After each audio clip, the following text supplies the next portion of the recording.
ఇవాళ బుస్సాపూర్ రైతు వచ్చిండు, ఆయన కూడా ఇట్లా చెప్పిండు, సార్ నాది 22 గుంటలు ఉంటే 1400 పడ్డది సార్ అంటుండు. ఇవేం కోతలు నాకు సమజైతలేదు. ఎకరం దాకా పడ్డది అన్నారు. చాలా మంది నాకు 35 గుంటలు ఉంది నాకు పడలేదు, నాకు 36 గుంటలు ఉంది పడలేదని వీళ్ళు అంటున్నారు. ముఖ్యమంత్రి ఏమో ఇక రాత్రి పైసలు పడుతున్నాయి టకీ టకీ టకీ అన్నాడు. పాపం చాలా మంది నిద్రపోకుండా కూర్చున్నారు. టకీ లేదు టిక్కీ లేదు. అది ఎకరం పడలే 35 గుంటలు పడలే. ఆ పడ్డోళ్లకు కోతలతో పడుతున్నాయి.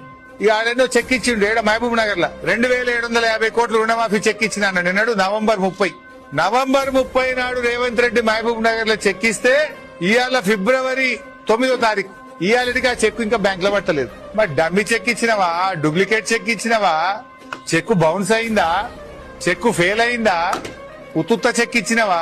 మరి ఆ చెక్ ఎందుకు కొట్టలేదు? ఇంకా నువ్వు నవంబర్ 30 నాడు చెక్ ఇచ్చిన సప్పట్లు కొట్టించుకుంటేవి, సీటీలు కొట్టించుకుంటేవి. మరి ఇది వరకు 2750 కోట్ల రూపాయల రుణమాఫీ పైసలు నవంబర్ 30 నుంచి ఫిబ్రవరి 8 తారీఖు దాకా ఎందుకు పడలేదు రేవంత్ రెడ్డి అని నేను అడుగుతా ఉన్నా. చెప్పు సమాధానం.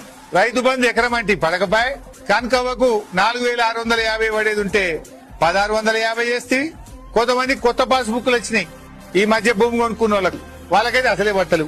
అరే అంతా ఆన్లైనే కదా. కేసీఆర్ ఉండగా ఆటోమేటిక్ వానకాలం నుంచి యాసంగి లోపల పంట కొంటూ భూమి కొంటే కూడా యాసంగిలో పైసలు పడ్డాయి. నీ ఎందుకు పట్టలేవు? కొత్తగా పాస్ బుక్లు వచ్చిన వాళ్ళకు, ఎకరంలో భూమి ఉన్న వాళ్ళకు రైతు భరోసా పడతలేదు.